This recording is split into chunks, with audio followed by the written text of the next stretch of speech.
ویسے تو اکثر بیماریاں ایسی ہوتی ہیں جو کسی وبا کی شکل اختیار نہیں کر پاتی مگر کسی شکل میں نظر آتی رہتی ہیں۔ مگر 100 سال قبل ایک ایسی بیماری دنیا میں نمودار ہوئی تھی جو کسی ہارر فلم کی کہانی کا حصہ لگتی ہے، کیونکہ وہ اچانک غائب ہوئی اور آج تک معلوم نہیں ہو سکا کہ اس کی وجہ کیا تھی۔ اس بیماری کے شکار کسی بت کی طرح ہو جاتے تھے اور ان کے جسم ذہن کے قیدی بن جاتے تھے۔ سلیپنگ سکنس اس عہد میں جان لیوا انفلوئنزا وبا میں چھپ گئی تھی، حالانکہ یہ پہلے یورپ میں نمودار ہوئی اور پھر دنیا بھر میں پھیل گئی۔ لاکھوں افراد اس کا شکار ہو کر ہلاک ہوئے اور بہت سارے زندہ مجسموں میں تبدیل ہو گئے اور اپنی زندگیاں ساکت اور خاموش رہ کر گزار دی۔ یہ وہ راز جو دہائیوں تک طبی ماہرین کے ذہن چکراتا رہا، مگر ایک صدی بعد انسان کو مجسمہ بنا دینے والی اس وائرس کو تاریخ کے چند بڑے طبی اسرار میں سے ایک مانا جاتا ہے۔ یہ مرض کب نمودار ہوا اس بارے میں کچھ مصدقہ طور پر کہنا تو مشکل ہے، مگر بیشتر کیسز جنگ عظیم اول کے بعد نمودار ہوئے تھے اور مانا جاتا ہے کہ اس کا آغاز 1915 یا 16 میں ایسے فوجیوں سے ہوا جو بہت زیادہ تھکاوٹ کا شکار اور طبی معائنے کے دوران ذہنی طور پر بہت زیادہ الجھے ہوئے تھے۔ اس وقت خیال کیا گیا کہ یہ غیر معمولی علامات جنگ کے دوران استعمال ہونے والی ایک زہریلی گیس کا نتیجہ ہیں، مگر ان کا خیال بعد میں غلط ثابت ہوا۔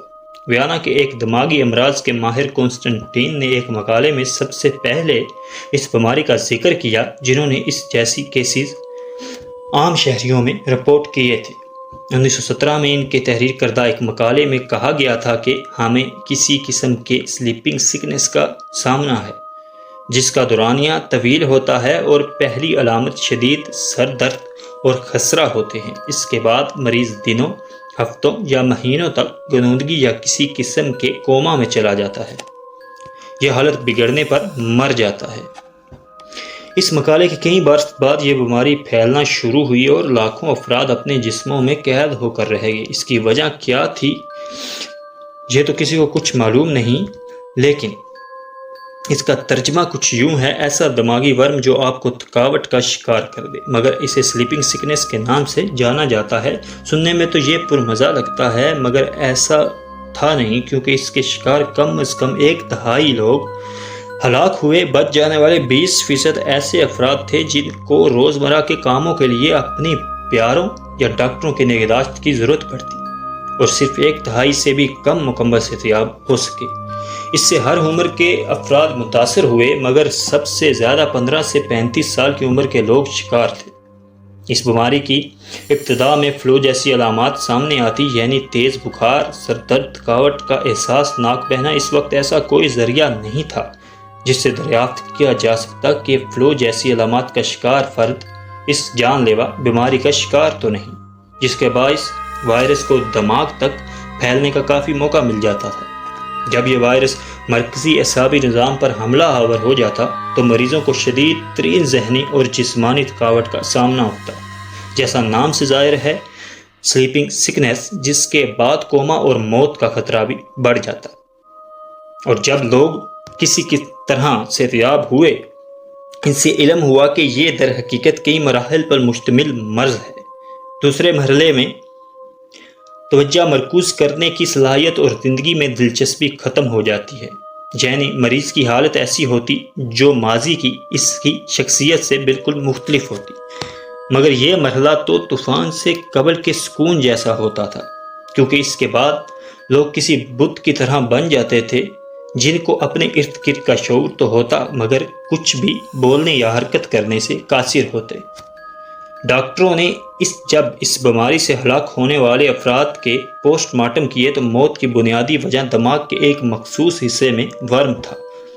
یہ وہ حصہ ہے جو نیند سمیت بہت سے افعال کو کنٹرول کرنے میں بنیادی کردار ادا کرتا ہے۔ اب 100 سال سے زائد عرصہ بعد بھی اس کی وجہ تاحال معلوم نہیں۔ ایک خیال یہ ہے کہ اس کی وجہ 1918 کی انفلوئنزا وبا ہو سکتی ہے، جس کے دوران فلو وارنا کی طرح دماغ کے کچھ حصوں کو متاثر کیا۔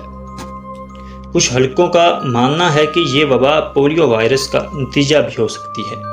وبا پر کیسے قابو پایا گیا تو اس میں کسی قسم کے بھی ڈاکٹر یا طبی ماہرین کا کوئی کمال نہیں تھا۔ ہاں، 10 برس تک دنیا کے مختلف حصوں تک پہنچ جانے والی یہ بیماری اچانک ہی غائب ہو گئی۔ 1928 میں یہ مرض غائب ہوا اور نئے کیسز رپورٹ ہونے کا سلسلہ تھم گیا، مگر ہزاروں افراد کو دہائیوں تک نگہداشت کی ضرورت پڑی، جو زندہ تو تھے مگر ساکت جسموں کے اندر قید ہو گئے تھے۔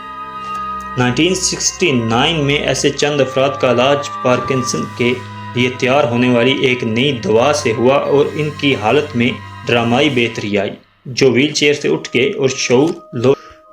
مگر ایسے بھی متعدد افراد چند دنوں یا ہفتوں بعد پھر پرانی حالت میں چلے گئے، اور 1990 میں اس پر ایک فلم بھی بنی جس میں سلیپنگ سکنس کے شکار افراد کے لیے ایک نئی دوا سے علاج کو دکھایا گیا، مگر معاملات پیچیدہ ہو گئے۔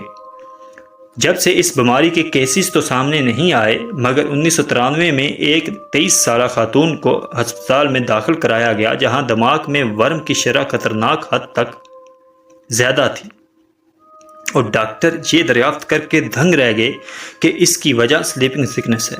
چونکہ وبا کے دوران وجہ کا تعین نہیں ہو سکا تھا، تو وائرولوجسٹ پروفیسر جان آکسفورڈ نے پہلی وبا کے شکار افراد کے دماغ کے نمونوں کا دوبارہ تجزیہ کیا، مگر جدید مالیکیولر جانچ کے باوجود وہ ٹیشوز میں وائرس کے شواہد دریافت نہیں کر سکے۔